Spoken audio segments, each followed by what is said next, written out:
Assalamualaikum warahmatullahi ta'ala wabarakatuh.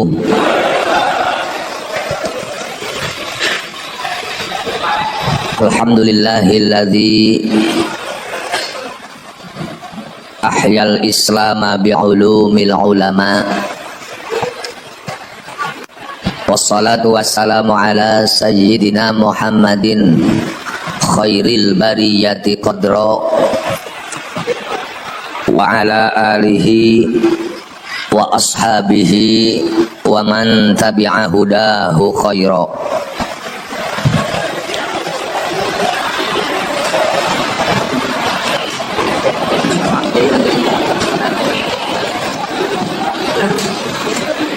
Amma ba'du,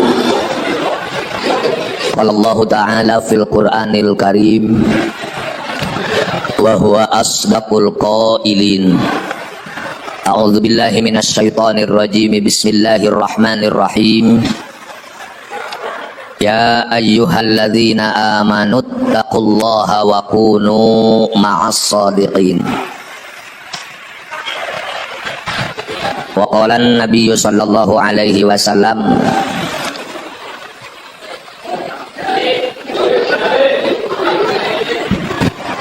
al-ulama'u qadatun. Rabbi shrah li sadri wa yassir li amri wahlul 'uqdatam min lisani yafqahu qawli. Allahumma fashalli wa sallim wa barik ala sayyidina Muhammad wa ala ali sayyidina Muhammad.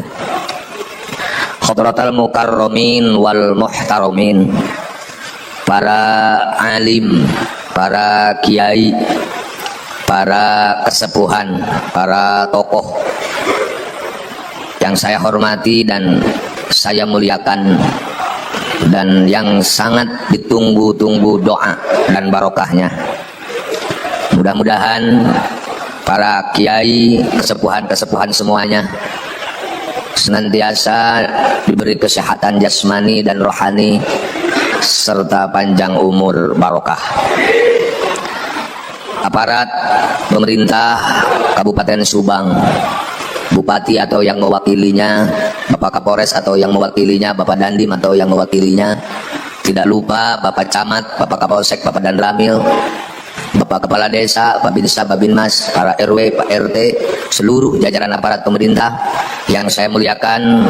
Semoga Allah memberikan kemampuan untuk melaksanakan tugas sebagai petugas negara untuk mengelola program negara Indonesia pada umumnya, khususnya Subang menjadi kabupaten yang aman, nyaman, tenang, tentram. Mudah-mudahan sampai sejahtera. Amin ya Allah ya Rabbal alamin. Hadirin wal hadirat rahimakumullah. Terlebih dahulu saya mohon maaf yang sebesar-besarnya terutama kepada para kesepuhan.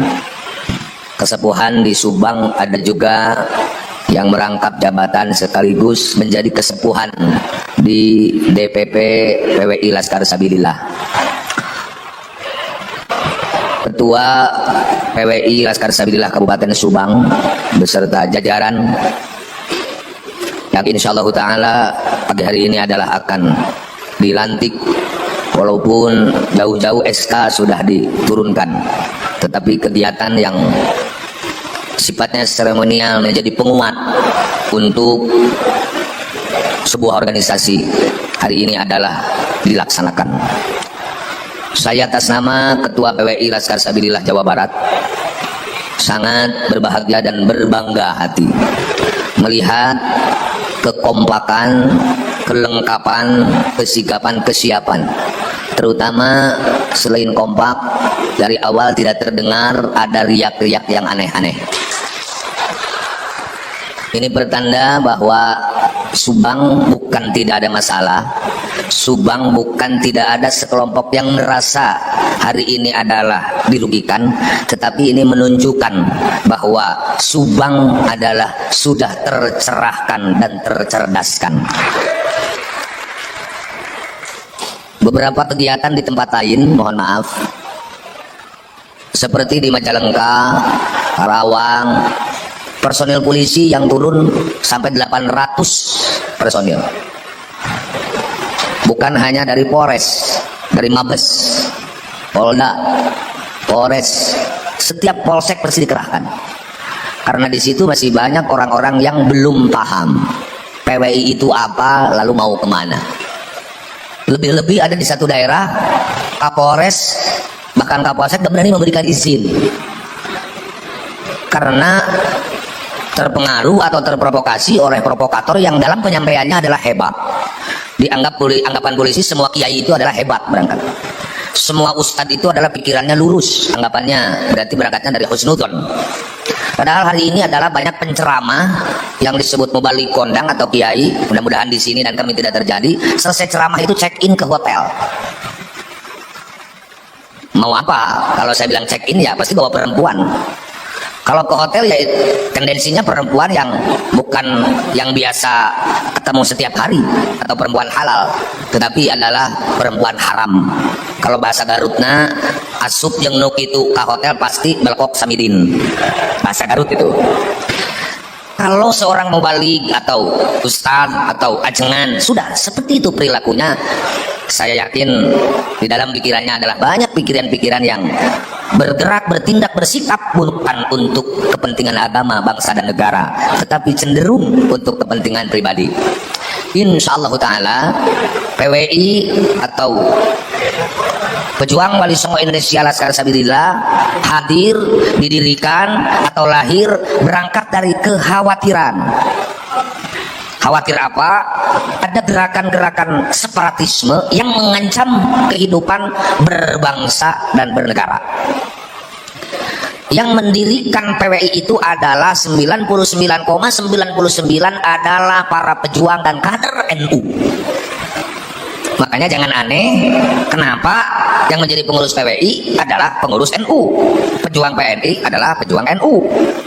Ketika berbicara NU sudah tidak usah diragukan lagi, selalu membawa visi misi tugas ulama, di mana tugas ulama itu adalah satu, himayatuddin, yang kedua adalah himayatud daulah, yang ketiga adalah himayatul ummah. Ketika berbicara himayatuddin, ulama Nusantara, leluhur kita, pejuang kita adalah menjaga agama Islam. Ketika berbicara Islam, leluhur kita, ulama kita adalah memperjuangkan, menerapkan, menegakkan, mensiarkan Islam Ahlus Sunnah wal Jamaah. Sedikit saya mengingatkan kenapa kita titik tekan di situ, karena apa yang telah disabdakan oleh baginda Rasulullah Shallallahu Alaihi Wasallam, umatku akan berpecah belah menjadi 73 golongan. Ada Syiah, ada Khawarij, Mu'tazilah, Murji'ah, Najjariyah, Jabariyah, Musyabbihah, Ahlus Sunnah wal Jamaah. Syiah menjadi 22 golongan, Khawarij 20 golongan, Mu'tazilah 20 golongan, Murji'ah 5 golongan, Najjariyah 3 golongan, Jabariyah segolongan, Musyabbihah segolongan, Ahlus Sunnah wal Jamaah segolongan, jumlah 73 golongan, kulluha finnar, semua celaka illa wahidatan, kecuali satu yang selamat. Siapa? Rasulullah ketika ditanya man hiya ya Rasulullah, jawabnya ma ana alaihi wa ashabi, yang selamat adalah pengikutku dan pengikut sahabat-sahabatku, pengikutku Ahlus Sunnah, pengikut sahabatku Ahlul Jamaah. Maka yang selamat adalah Ahlus Sunnah wal Jamaah. Maka yang disebarkan oleh ulama-ulama kita, pejuang-pejuang kita, leluhur kita adalah Islam Ahlus Sunnah wal Jamaah. Ketika berbicara Ahlus Sunnah wal Jamaah, mohon maaf karena ini pun adalah banyak yang mengklaim ada pengikut Nabi, sahabat Nabi yang dasarnya hanya Quran dan hadis, itu adalah wadah organisasinya Persis, organisasi yang lahir tahun 1923. Ada pengikut Nabi, sahabat Nabi yang dasarnya 3, 1 Quran, 2 hadis, 3 ijtihad. Ijtihad di dalamnya adalah ada ijma sahabat, itu wadah organisasinya namanya Muhammadiyah, organisasi yang lahir tahun 1912. Kita yang disebarkan oleh ulama-ulama Nusantara adalah pengikut Nabi, sahabat Nabi yang dasarnya 4, 1 Quran, 2 hadis, 3 ijma dan qiyas, yang itu semua adalah dilestarikan dan dipertahankan oleh sebuah wadah yang namanya Nahdlatul Ulama, disingkat NU, yang lahir tahun 1926. Jadi NU lahir untuk mempertahankan akidah Ahlus Sunnah wal Jamaah dalam konteks dasar hukum agama Quran, hadis, ijma, qiyas, yang dalam urusan akidah mengikuti akidah Syekh Abu Hasan Al-Asy'ari atau Abu Mansur Al-Maturidi. Urusan ubudiyah wajib bermadhab, madhab yang boleh diikuti salah satu yang 4, 1 madhab Hanafi, yang yang didirikan oleh Imam Hanafi, itu ulama yang lahir di Kufah tahun 80 Hijriah. Yang kedua mazhab Maliki yang didirikan oleh Imam Malik, ulama yang lahir di Madinah tahun 93 Hijriah. Yang ketiga mazhab Syafi'i, ulama yang mendirikannya adalah Imam Syafi'i, itu adalah ulama yang lahir di Palestina tahun 150 Hijriah. Yang keempat mazhab Hambali yang didirikan oleh Imam Ahmad bin Hanbal, itu ulama yang lahir di Baghdad tahun 164 Hijriah. Yang ketika berbicara tasawuf mengikuti tasawuf Imam Junaidi al-Baghdadi atau Imam al-Ghazali, itulah Nahdlatul Ulama. Yang kedua himayatud daulah, berbicara menjaga negara, karena ulama selalu punya prinsip bagaimana agar ilmu atau kita melaksanakan tugas dari Allah ini adalah bisa berjalan dengan baik. Leluhur-leluhur kita mengajarkan kepada kita prinsip ilmu yang diikuti adalah al-ilmu alladzi yusahhihul aqidah, ilmu yang bisa membawa manusia berakidah yang benar. Yang kedua al-ilmu alladzi yusahhihul ibadah, ilmu yang bisa membawa manusia ibadah yang benar. Yang ketiga al-ilmu alladzi yuslihul qalba, ilmu yang bisa membawa manusia hatinya benar, hatinya bersih. Ilmu akidah namanya ilmu tauhid, ilmu ubudiyah namanya ilmu fiqih, ilmu tasawuf, ilmu hati, ilmu adalah namanya ilmu tasawuf. Ulama berpikir bagaimana agar semua ini dijalankan dengan baik, maka harus punya tempat yang baik. Bagaimana akan bisa mengamalkan ajaran yang baik jika tempatnya itu tidak dalam keadaan aman? Maka ulama ketika bicara agama pasti berbicara negara. Lebih-lebih kalau ngutip salah satu konsep yang disampaikan oleh Imam Ghazali, al-mulku wad-dinu tawamani, kekuasaan dengan agama adalah dua saudara kembar. Sabeda-beda na oke nu kembar pasti seueur samina daripada beda. Nah, sabab nu kembar mah beda jasad, saadonan sapabrik, bijilna tidinya nyieuna bareng, otomatis lahirna sok sanajan sirah dua seueur samina saeutik beda-bedana. Ketika berbicara negara, ulama karena Indonesia ini adalah mayoritas mengikut mazhab Syafi'i, maka konsep Imam Syafi'i yang dipakai. Di mana konsep negara kata Imam Syafi'i ada Darul Islam, ada Darus Salam, ada Darul Harbi. Ketika menjadi Darul Islam, negara yang berpedoman kepada Al-Quran, ulama membaca situasi dan kondisi. Apakah kawan kita yang agamanya bukan Islam atau non-Muslim menerima atau tidak terhadap pedoman kita jika Indonesia dipaksakan dengan itu? Karena Indonesia tingkat heterogenitas dan pluralitasnya sangat tinggi, ribuan budaya, ribuan suku, ribuan bahasa, ribuan agama, ribuan keyakinan, ratusan agama. Maka nampaknya kata ulama, jika dipaksakan ini akan terjadi huru-hara, perang tidak akan selesai. Maka ulama ketika mau memutuskan masalah pasti akan menjadikan salah satu modal utama adalah kaidah usul fiqih, darul mafasid muqaddamun ala jalbil masalih, menghindar dari kerusakan wajib didahulukan daripada kita terlebih dahulu mencari kebaikan. Mala yudraku kulluhu la yutraku kulluhu, hayang 10 ayat 7 ge lumayan. Inginnya mendirikan syariat Islam, tapi jika terjadi peperangan, yang penting bagaimana kita selaku umat Islam melaksanakan ajaran Islam tidak diganggu oleh kawan kita sebangsa setanah air yang non muslim. Maka dari kaidah itu ulama lebih condong membawa negara damai. Kawan kita orang Indonesia yang non muslim, kita biarkan ibadah sesuai dengan keyakinannya, tidak usah kita ganggu, tapi mereka harus paham tidak boleh mengganggu kepada kita melaksanakan ibadah sesuai dengan ajaran Islam. Karena prinsip dalam agama adalah lakum dinukum waliyadin. Maka dari olahan, dari cara, dari musyawarah, Indonesia harus dibentuk menjadi negara kesatuan Republik Indonesia. Tidak usah dipaksakan dasar negara salah satu golongan, salah satu agama. Karena komprehensif, karena masyarakatnya macam-macam, harus ada sebuah pedoman atau ideologi negara yang bisa diterima oleh semua agama, bisa diterima oleh semua golongan, bisa diterima oleh semua kekuatan. Tetapi ideologi itu jangan sekali-kali menentang kepada Al-Quranul Karim selaku pedoman rakyat Indonesia paling banyak, yakni yang beragama Islam. Maka digodoglah ideologi negara, lahirlah Pancasila. Kenapa Pancasila isinya tidak menentang kepada Al-Quran? Padahal itu adalah bukan Al-Quran. Indonesia adalah bukan agama, bukan negara agama, tetapi tidak lepas dari nilai agama. Karena yang merumuskan Al-Quran, Pancasila, salah satunya adalah Kiai Haji Wahid Hashim, anaknya Mbah Hashim Asy'ari, ayahnya Kiai Abdurrahman Wahid, yang sosok tersebut paham terhadap Al-Quran, bagaimana membuat ideologi negara tidak menentang kepada Al-Quranul Karim. Alhamdulillah, lahirlah Pancasila. Maka Pancasila adalah sebuah ideologi negara yang menjadi kemenangan besar bagi kita selaku rakyat Indonesia yang beragama Islam. Alhamdulillah. Maka dari situ ulama mengajak kita, mengajarkan kita tidak usah repot-repot untuk Indonesia, sudah saja Negara Kesatuan Republik Indonesia. Karena yang melegalkan sebuah wadah organisasi ulama adalah NU, maka bagi NU, NKRI harga mati. Ini terkait dengan negara. Yang ketiga terkait dengan himayatul ummah, menjaga umat. Bagaimana agar umat hidupnya nyaman? Bagaimana agar rakyat selamat di dunia, raos akhirat selamat? Maka ulama berpikir selamatkan negara. Selamat negara, selamat agama. Kacau negara, kacau agama. Urus negara, ngurus agama. Riweh negara, riweh agama. Beres gitu?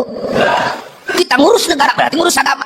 Menghancurkan negara, menghancurkan agama. Sudah jelas itu.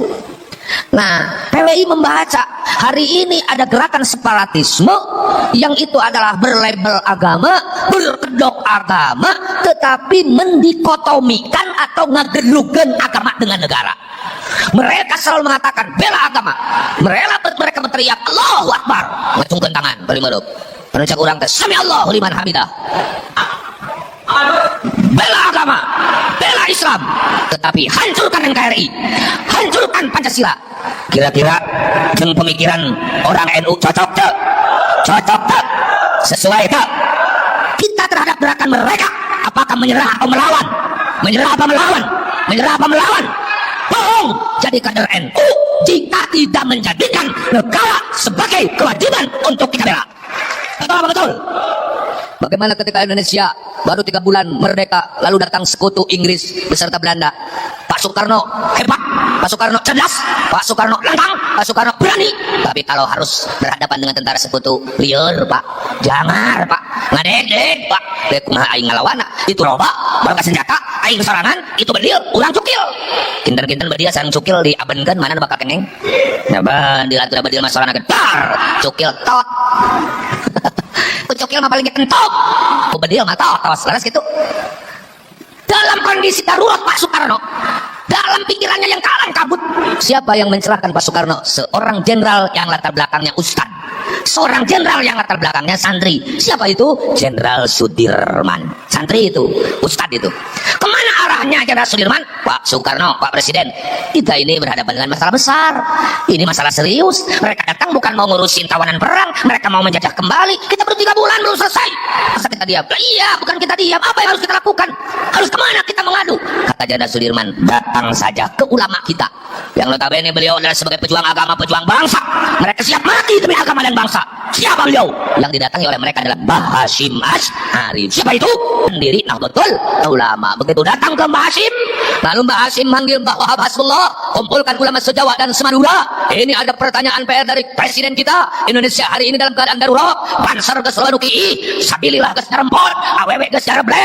Tentara sekutu mau mengambil alih kemerdekaan. Apa yang harus kita lakukan? Ulama saat itu adalah tidak tidur sehari semalam membahas terhadap tugas dari apa yang dimohonkan oleh Pak Soekarno, yang kesimpulan hasil bahasan dituangkan dalam isi resolusi jihad yang isinya melawan penjajah, hukumnya wajib, umat Islam wajib mengangkat senjata, terutama warga Nahdlatul Ulama. Lawan mereka, haram mundur ketika penjajah mau mengambil alih Negara Kesatuan Republik Indonesia. Maka dengan ada fatwa ulama itu, yang di situ ada pembuat, tongsen pae bela negara mati syahid, jangan takut mati membela negara mati syahid punten.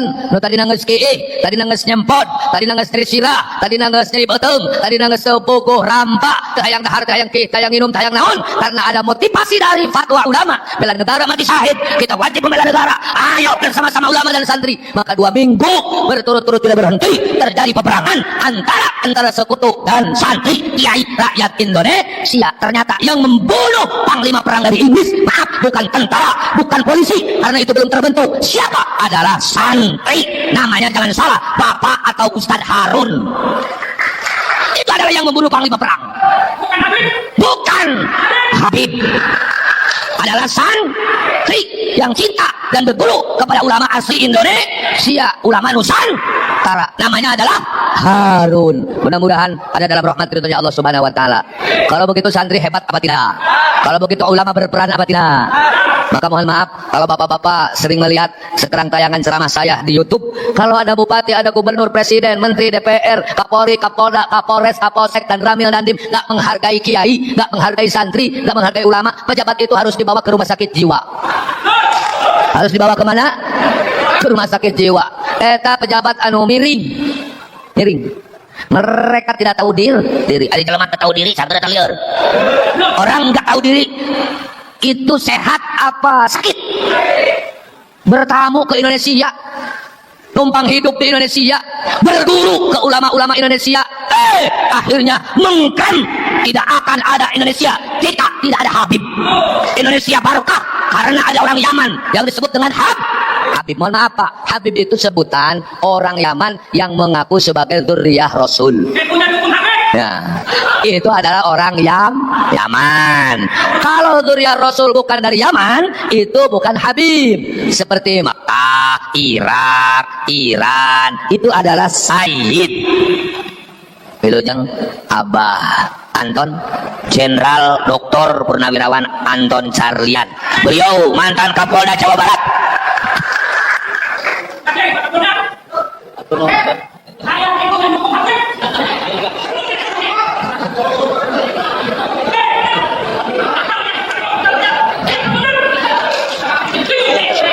Dilanjut ya. Beliau di PWI Jabar jajaran kesepuhan. Alhamdulillah. Bersedia bersama-sama kita berjuang di PWI Laskar Sabilillah. Sedikit lagi saya lanjutkan. Jadi itulah yang menjadi latar belakang Wilujeng PWI berdiri, karena ada satu gerakan yang ini adalah sangat berbahaya bagi kehidupan kita beragama, bangsa dan negara. Mohon maaf sedikit saya sambil berdiri. Oke, mohon maaf. Kalau berbicara apa yang tadi disampaikan bagaimana Kiai tentang Habib, saya cukup kenyang bergaul dengan para Habib.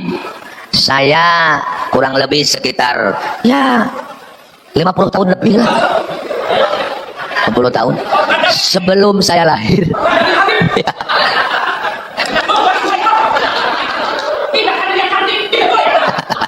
Ya. Beliau kecewa karena salah satunya korban dawir. Pernah cenanya ibu-ibu ingin tahu yang pidato siapa sambil berjalan kiri bisa nggak mohon? Oh, di depan sana. Oh, boleh.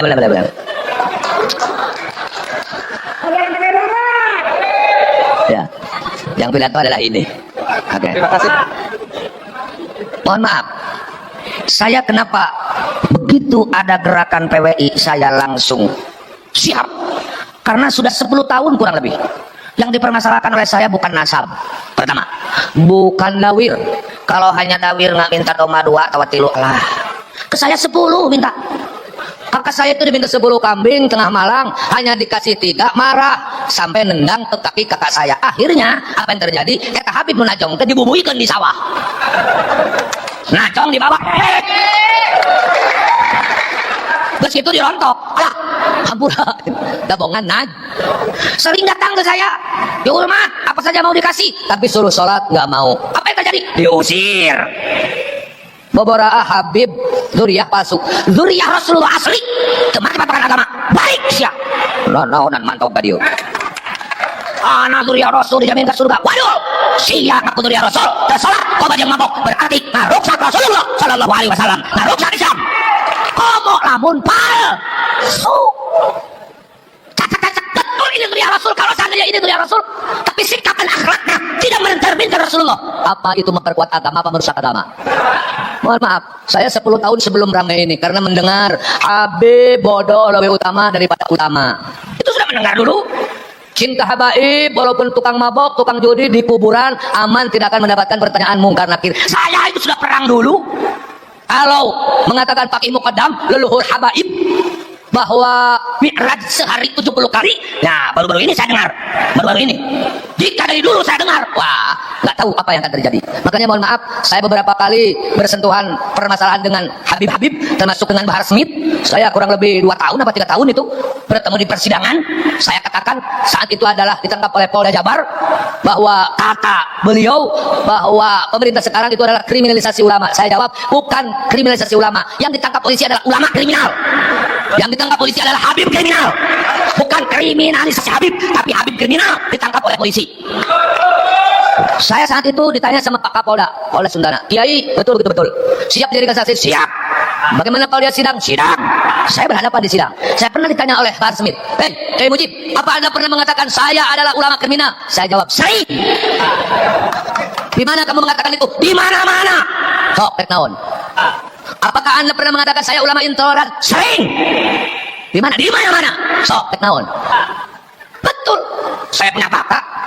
Dia selaku mubalik dai intoleran. Saya punya kakak sebagai dai mubalik yang kriminal. Mau apa lagi? Apa yang saya sampaikan? Saya bertanggung jawab di depan hukum. Itu karena kita sudah banyak mendengar sikap ajaran-ajaran yang jelas bertentangan dengan ajaran agama kita, terutama yang dibawa oleh baginda Rasulullah Sallallahu Alaihi Wasallam.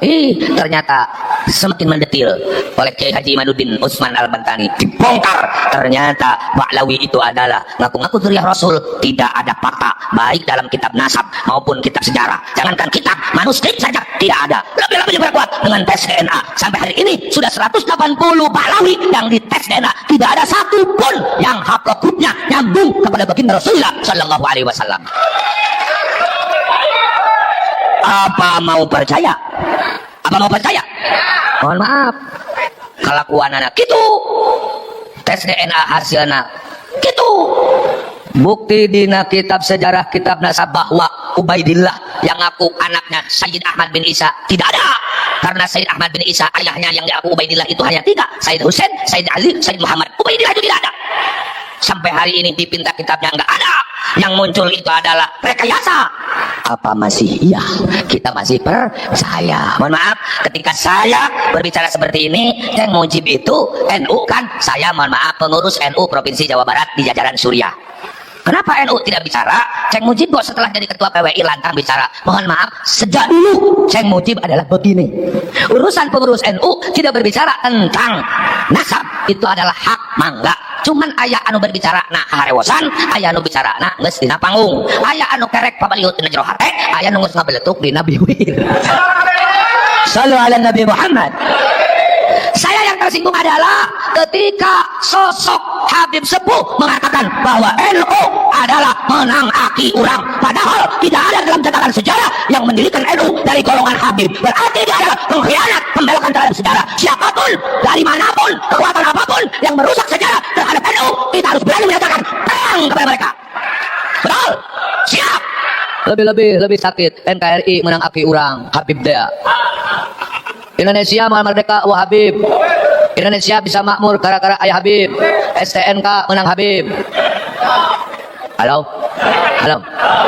Kenapa hari ini nasabnya ini yang harus diselesaikan? Karena mereka seenaknya bertindak kepada kiai ajengan santri karena merasa dirinya sebagai zuriyah Rasulullah Sallallahu Alaihi Wasallam. Banyak orang yang berpandangan, Habib mah punten ari ka zuriyah Rasul. Oh iya zuriyah Rasul, orang cinta hukumna wajib. Cinta terhadap zuriyah Rasul asli hukumna wajib. Yang nggak boleh itu mengikuti akhlak turunan Rasulullah asli yang bertentangan dengan akhlak Rasulullah Sallallahu Alaihi Wasallam. Turunan Rasul mabok ikuti apa jangan? Turunan Rasul nggak sholat ikuti apa jangan? Turunan Rasul dawir ikuti apa jangan?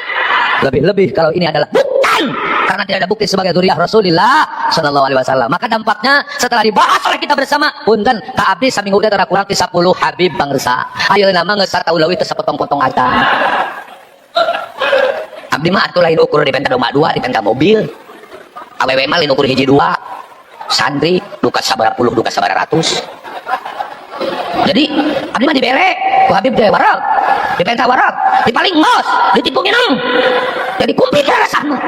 Kapungkur mah nu ngaos di abdi kada Habib wae. Tapi da nu ulama saya akhlakna gaduh rezeki teh nya kepakir miskin.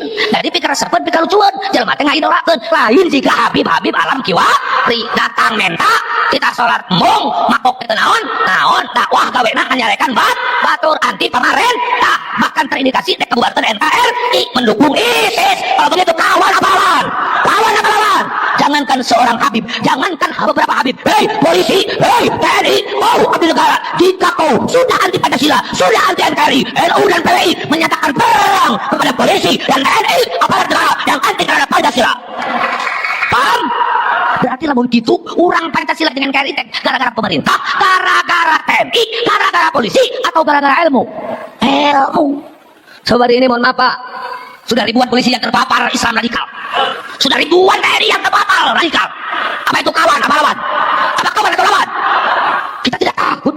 Mereka belajar perang, kita juga belajar perang. Mereka punya berdil, aing gelo, bacukil. Cuma sedikit bedanya ulama dengan polisi. Apa? Ulama salah bisa ditangkap polisi, polisi salah nggak bisa ditangkap ulama. Itu saja beda. Tapi kita doakan polisi-polisi dan TNI kita yang aktif hari ini konsisten, konsekuen terhadap komitmen 4 pilar kebangsaan, NKRI, Pancasila, Bhinneka Tunggal Ika, dan Undang-Undang Dasar 45. Jika mereka ada di situ, kita wajib membantu mereka mempertahankan bangsa dan negara. Siap? Siap! Tidak boleh kita bertentangan dengan mereka. Ketika polisi dan TNI berada pada barisan dan pasukan, apa yang diharapkan oleh kita bersama mempertahankan negara kesatuan Republik Indonesia. Terlalu panjang ini sambutan. Kesimpulannya, tugas PWI adalah bagaimana kita mempertahankan, melestarikan, melanjutkan perjuangan leluhur para wali songo, ulama-ulama Nusantara, baik urusan agama maupun urusan negara ataupun urusan keumatan. Artinya visi misi itu tidak jauh berbeda dengan Nahdlatul Ulama. Hei saudaraku yang hari ini aktif di NU, salah besar Anda beranggapan PWI pelawan atau nyimpang dari NU. Aing Abdul Mujib, pengurus NU Provinsi Jawa Barat, samodana melaan Nahdlatul Ulama. Betul? Saya ketika masuk di PWI terus terang, masuk di PWI. Jika PWI memperkuat NU, samodana. Jika PWI merusak NU, aing di pemerjata. Saya ngomong di depan ketua umum, kebetulan dengan ketua umum, mulai ayahnya, beliau Profesor Dr. Jai Qasim, dengan ayah saya itu adalah sahabat karib, sering diundang, kemudian juga anak sekarang, Dr. Jai Abbas, beserta yang lain-lainnya adalah termasuk sahabat dekat. Maka ketika di PWI ada beliau, saya tetap menyampaikan, begitu saya disuruh menjadi ketua PWI Jawa Barat, saya menyampaikan, jika PWI ini mau memperkuat visi misi Nahdlatul Ulama, ayo bersama-sama, saudara. Tapi jika hadirnya PWI dari kecewa, dari dendam, apalagi ada belakang, ada tujuan lain yang mengancam dan merusak RU, saya Mujib siap samodana mempejet PWI. Paham? Kalau begitu NU dengan PWI bersama-sama atau bersama-sama? Bersama-sama apa bersama-sama? Maka kalau ayah jelma menyebutkan PWI ngancam NU, ngomong harapan aing huruf sia lawan dasar. Cepat tuh ngabelan terang kumangke. Urusan medok dadu marasiko.